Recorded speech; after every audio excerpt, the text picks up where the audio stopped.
राज्य से एक फीडबैक लेते हैं। अभी जो आंदोलन हम लोग का हुआ, हम लोग का फीडबैक ले रहे हैं कि अब हम लोग की आगे की रणनीति क्या होगी। तो उस रणनीति के तहत जैसे ही हम लोग की चिंतन बैठक होगी, उसमें जो भी चर्चाएं होगी मीडिया बंधुओं के माध्यम से उसको जग जाहिर कर दिया जाएगा। उनको भी सरकार में आने का अवसर मिला है, उन्होंने उस अवसर का भरपूर लाभ अपने निजी फायदों के लिए उठाया है। चूंकि निश्चय ही एक राज्य सरकार बेहतरीन उसी को कह सकते हैं जो अपने राज्य के सभी वर्गों को सुनने की क्षमता रखती है। लोकतंत्र का मतलब ही यही होता है। नाइंसाफी हुई है तो मेरा मानना है कि ओबीसी का जो मुद्दा है एक बहुत ही महत्वपूर्ण मुद्दा है, क्योंकि एक राज्य की नहीं देश की रीढ़ है। आज जहाँ आपका कार्यक्रम हो रहा है गांधी विधानसभा में, आज सुदेश महतो का भी यहाँ कार्यक्रम था। उन्होंने कहा कि टाइगर जो होते हैं उनसे डर का माहौल पैदा होता है। हालांकि उन्होंने मौजूदा सरकार को लेकर के कही है, आप इस पर क्या कहना चाहिए कि आपके नाम के आगे भी टाइगर है? देखिए, सबसे पहला बात, हमने शुरू से कहा है झारखंड राज्य में जिनको भी सरकार में आने का अवसर मिला है, उन्होंने उस अवसर का भरपूर लाभ अपने निजी फायदों के लिए उठाया है और इसका इतिहास गवा रहा है। इससे पूर्व जो भारतीय जनता पार्टी और आजसू के गठबंधन में जो सरकार बनी थी, उन्होंने ही इस राज्य को बहुत ज्यादा लूटा। आज अगर बाहर राज्यों के अभ्यर्थियों को अगर मौका मिला तो पूर्ववर्ती सरकार की देन है। इसलिए आज अगर उसी सरकार के दल के संगठन मैंने उनके जो संगठन में नेतृत्व बनी थी सरकार, उसी दल के किसी एक लीडर का अगर इस तरह का बयान आता है तो मुझे लगता है काफी दुखद बयान है, क्योंकि इससे पहले वो सरकार में रह चुके हैं।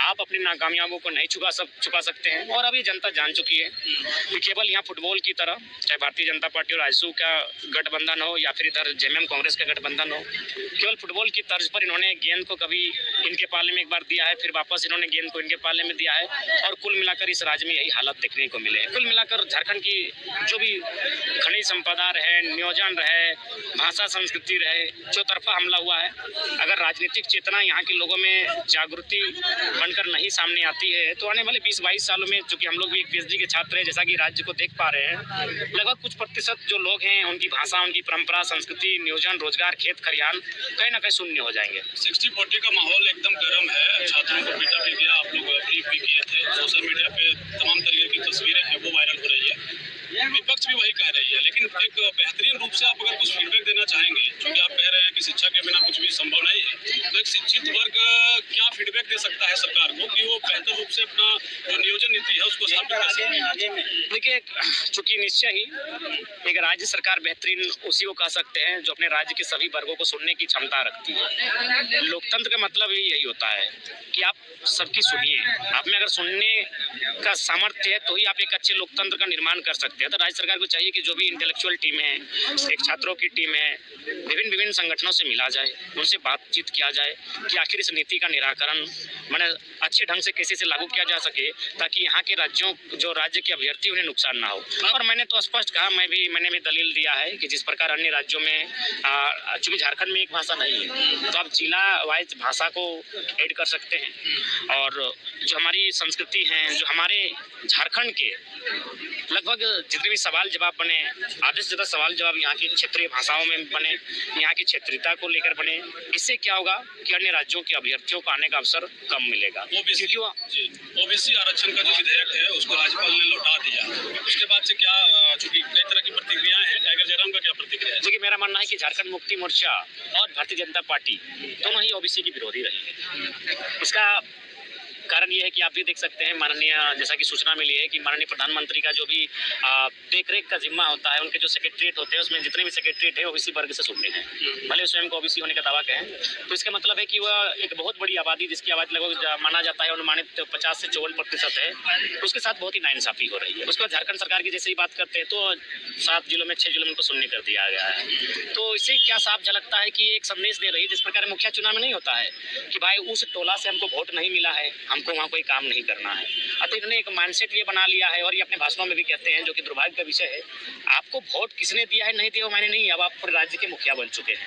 यानी आपको सभी समुदाय के हितों की, हितार्थ की रक्षा करनी चाहिए और सबको अवसर ऐसा मिलना चाहिए कि किसी के साथ ये ना लगे कि उनके साथ नाइंसाफी हुई है। तो मेरा मानना है कि ओबीसी का जो मुद्दा है एक बहुत ही महत्वपूर्ण मुद्दा है, क्योंकि एक राज्य की नहीं देश की रीढ़ है। प्रत्येक दूसरा व्यक्ति यहाँ ओबीसी है। अगर उसे इस तरह नजरअंदाज किया जाएगा, अधिकारों से बेदखल किया जाएगा, जाएगा, तो मेरे हिसाब से कहीं ना कहीं उनके संवैधानिक अधिकारों को छीनने जैसा है। टाइगर जयराम महतो 72 घंटा का महा आंदोलन हुआ, उसमें 7 दिन का अल्टीमेटम दिया गया था, आज पूरा हो गया था। आगे की रणनीति क्या होगी? आगे की रणनीति हम लोग फिर से पूरे राज्य से हम लोग राय मशवरा मांगे हैं। हम लोगों ने जगह जगह टेलीफोनिक बात हो या फिर आह्वान के माध्यम से पूरे राज्य से हम लोग एक संदेश दिए हैं कि अब आगे हम लोग को क्या करना चाहिए, ताकि फिर ये राज्यवासी ये ना आरोप लगाए कि आप लोग छात्र लोग को जो मन में आता है आप लोग करते हैं। हम लोग पूरे राज्य से एक फीडबैक लेते हैं। अभी जो आंदोलन हम लोग का हुआ, हम लोग अब फीडबैक ले रहे हैं कि अब हम लोग की आगे की रणनीति क्या होगी। तो उस रणनीति के तहत जैसे ही हम लोग की चिंतन बैठक होगी, उसमें जो भी चर्चाएं होगी मीडिया बंधुओं के माध्यम से उसको जग जाहिर कर दिया जाएगा। टाइगर जयराम महतो प्रत्येक सभा में जाते हैं और कहते हैं 2024 की तैयारी करें, लेकिन आपका कोई पार्टी नहीं अभी तक गठित हुआ है, ना कोई आपको, हमको ऐसा लगता है कि जेएमएम से या कोई भी पार्टी से आप आ सकते हैं, क्या कुछ कहना चाहिए? देखिए बिल्कुल ये तो सच्चाई है कि अगर हम एक सांसद और एक विधायक बनना चाहे व्यक्तिगत, तो मुझे लगता है कि बहुत सारी पार्टियों को ऑफर आ सकता है, लेकिन हम लोग राज्य की व्यवस्था में परिवर्तन देखना चाहते हैं। तो अगर हम लोग थोड़ा सा भी अगर अपना स्वार्थ देखें, तो हमको लगता है कि जनता का जो उम्मीद है आने वाले दिनों में किसी पर टिकेगा नहीं। अतः हम लोग पॉलिटिकल महत्वाकांक्षा कुछ नहीं है, हम लोग की जो भी महत्वाकांक्षा है वो राज्य के हित के लिए है। निश्चय ही पॉलिटिकल पार्टी बनने में टाइम लगता है, लेकिन एक निर्दलीय होता है और उबाल जो आता है, आक्रोश जो आता है, यदि मान के चलिए कुछ विधायक हमारे चुन के आ जाते हैं, तो जैसे वोट परसेंटेज वोट